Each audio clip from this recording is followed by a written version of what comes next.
Good morning friends. जैसे कि अपन ने कल अध्ययन किया था वुमेंस रेस्पिरेशन के बारे में, तो अब आज उस टॉपिक को अपन आगे पढ़ते हैं। ह्यूमन रेस्पिरेशन की जो प्रोसेस है उसको अपन आज आगे डिस्कस करते हैं।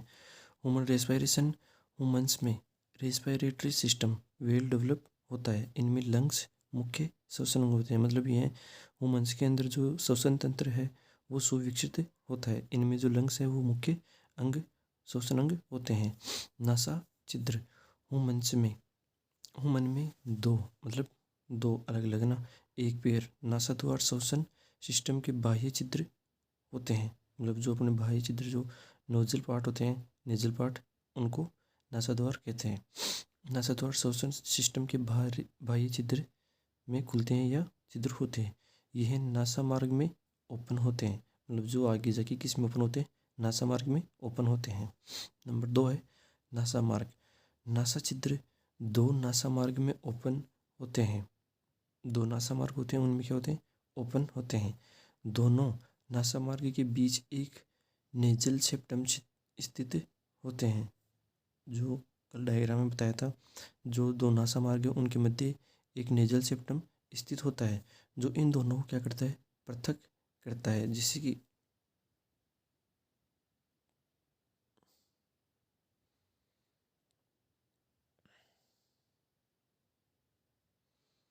ये दोनों नासा छिद्र है, तो इनके बीच में पाए जाने वाला ये जो रेखीय संरचना है इसको बोलते हैं नेजल सेप्टम स्थित होते हैं।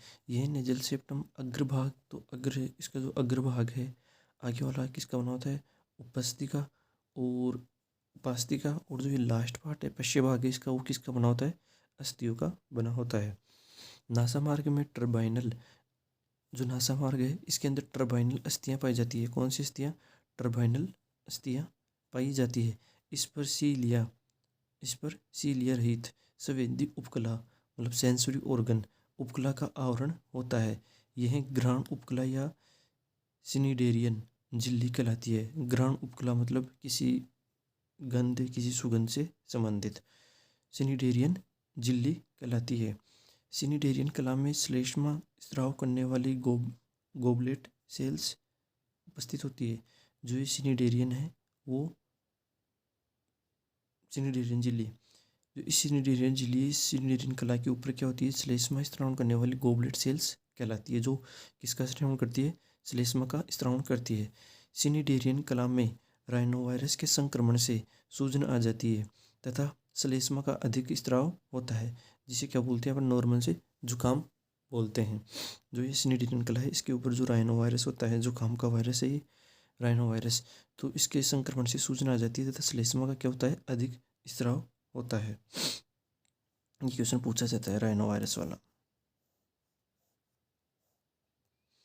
नासा मार्ग के लाभ, जो ये नासा मार्ग के इस पार्ट के लाभ कौन कौन से हैं, इसमें टर्बाइनल अस्थियों के घुमावदार मार्ग के कारण वायु के अंदर जाते जाते क्या हो जाती है, वायु ठंडी हो जाती है। मतलब यह तापमान किसके समान हो जाता है, फिर लास्ट में यह तापमान किसके समान हो जाता है, बॉडी के टेम्परेचर के अकॉर्डिंग हो जाता है। इनमें श्लेष्मा गोबलेट सेल्स का स्त्रावण होता है, जो नासा मार्ग को क्या बनाती है, नम बनाए रखती है। जो नासा मार्ग है उनके अंदर क्या होती है, श्लेष्मा का स्त्रावण होता है। कौन करती है, गोबलेट सेल्स, जो इस नासा मार्ग को क्या बनाती है, नम बनाए रखती है।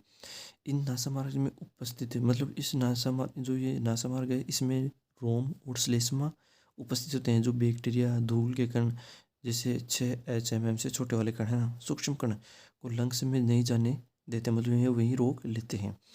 सिनिडेरियन कला घ्राण गंध का ज्ञान करवाती है। जो सिनिडेरियन कला है वो किसका ज्ञान कराती है, घ्राण या गंध का ज्ञान करवाती है। नंबर 3 है ग्रसनी तथा स्वर यंत्र, pharynx and larynx. Buccal cavity के लास्ट पार्ट को, जो बक्कल कैविटी है उसका लास्ट पार्ट होता है उसको क्या बोलते हैं, फेरिंग्स कहते हैं। यहाँ पर तालु के दोनों ओर अंतःनासा छिद्र ओपन होते हैं। जो तालु है उसके जो दोनों ओर क्या छिद्र उत्पन्न होते हैं, अंतःनासा छिद्र ओपन होते हैं। फेरिंग्स के निचले पृष्ठ पर यूस्टेकियन नलिका के छिद्र होते हैं, जो मध्य कर्ण को कृष्णी से जोड़ती है। कौन सी नलिका? यूस्टेकियन नलिका, जो मध्यकर्ण को ग्रसनी से जोड़ती है। ग्रसनी के पश्चिम भाग में दो बड़े छिद्र पाए जाते हैं। जो ग्रसनी है उसके पश्चिम भाग में क्या पाए जाते हैं? दो बड़े छिद्र पाए जाते हैं। एक तो निगल द्वार, ग्लट, और एक होती है घाटी द्वार, ग्लोटिस।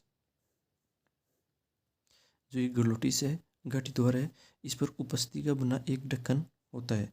उपास्थि का बना एक ढक्कन होता है जिसे क्या बोलते हैं? एपिग्लोटिस कहते हैं।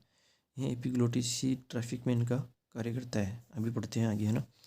भोजन निगलते समय कोमल तालु पीछे की ओर, जब भोजन निगलते हैं उस समय कोमल तालु पीछे की ओर खिसक कर अंतःनासा छिद्रों को क्लोज कर देते हैं। वह एपिग्लोटिस ग्लोटिस को क्लोज कर देता है, जिससे भोजन सीधा ग्लेट द्वारा ग्रहस्नाल में पहुंच जाता है। मतलब जो अपन भोजन करते हैं, भोजन निगलते समय जो अपने अंदर कोमल तालु होते हैं वो पीछे की साइड में खिसक जाते हैं, जिससे अंदर जो नासा छिद्र होते हैं वो क्या हो जाते हैं? क्लोज हो जाते हैं। और जो एपिग्लोटिस है, ग्लोटिस को क्या कर देता है? क्लोज कर देता है, जिससे नासा छिद्र बंद हो जाएंगे और भोजन सीधा ग्लेट द्वारा ग्रसनाल में पहुंच जाएगा। शोषण करते समय तालु अंतःनासा छिद्रों से हट जाता है।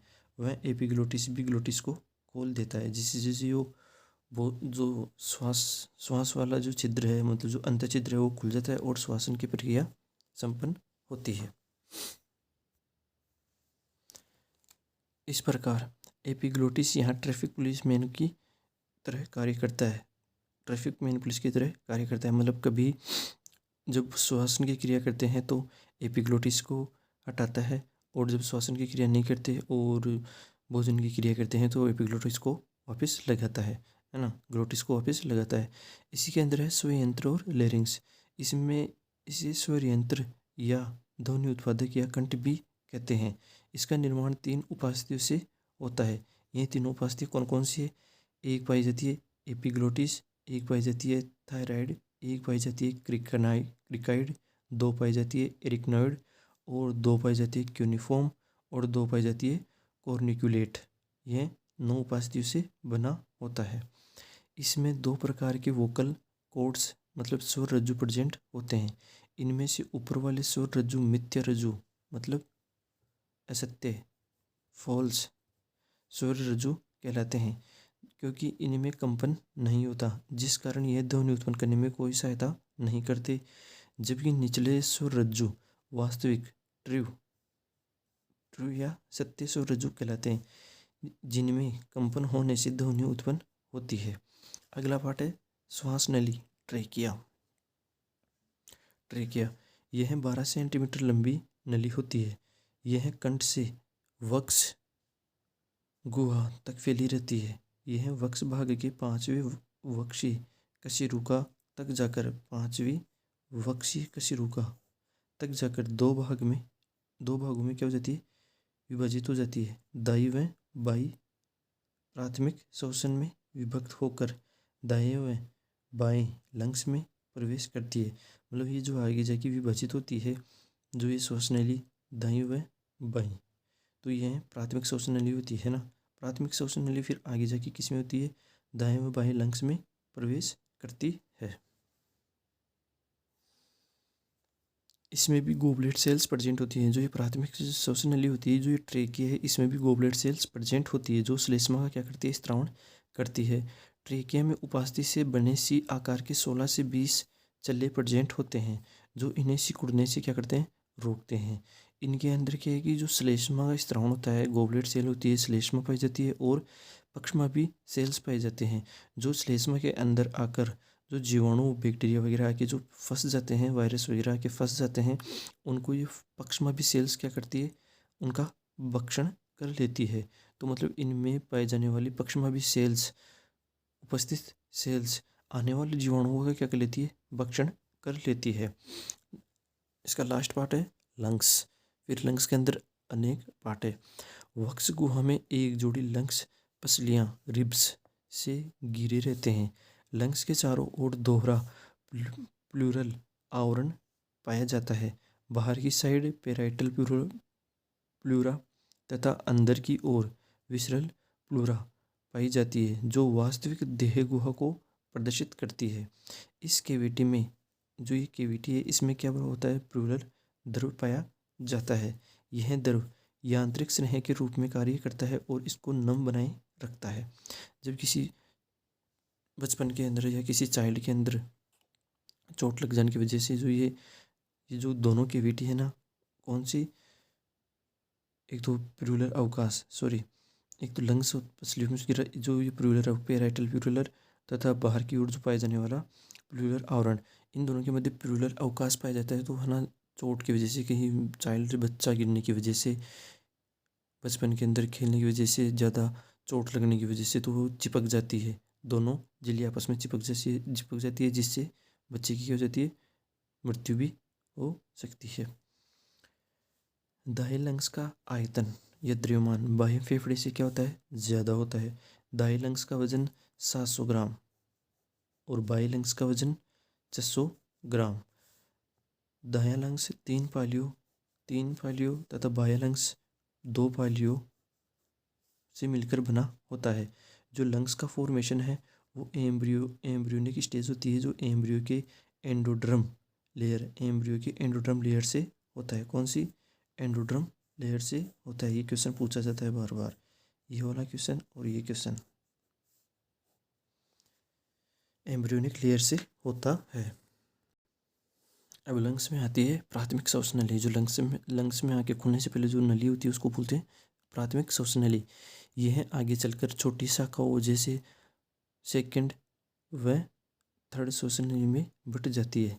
फर्स्ट तथा सेकंड तीनों श्वसन नलियों में उपास्थि के छल्ले प्रेजेंट होते हैं।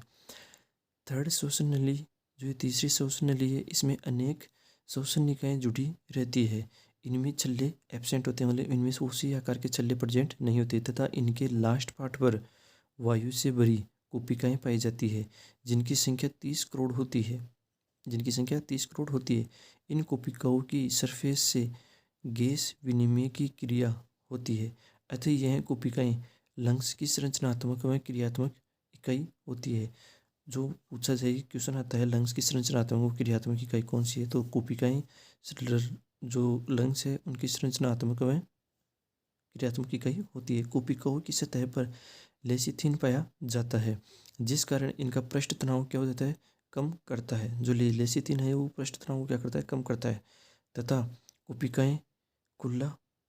कोशिकाएं हों उनको क्या करता है, खुला करता है, मतलब ये खुला बनाए रखता है, जिससे गैस का जो विनिमय वो आसानी से हो सके। कभी कभी चाइल्ड में लेसिथिन की कमी या अनुपस्थिति से कोशिकाएं क्लोज हो जाती है, जिस कारण चाइल्ड की क्या हो जाती है, मृत्यु हो जाती है। किसकी कमी से, लेसिथिन की कमी से, अनुपस्थिति से कोशिकाएं क्लोज हो जाती है, जिस कारण चाइल्ड की क्या हो जाती है, मृत्यु हो जाती है।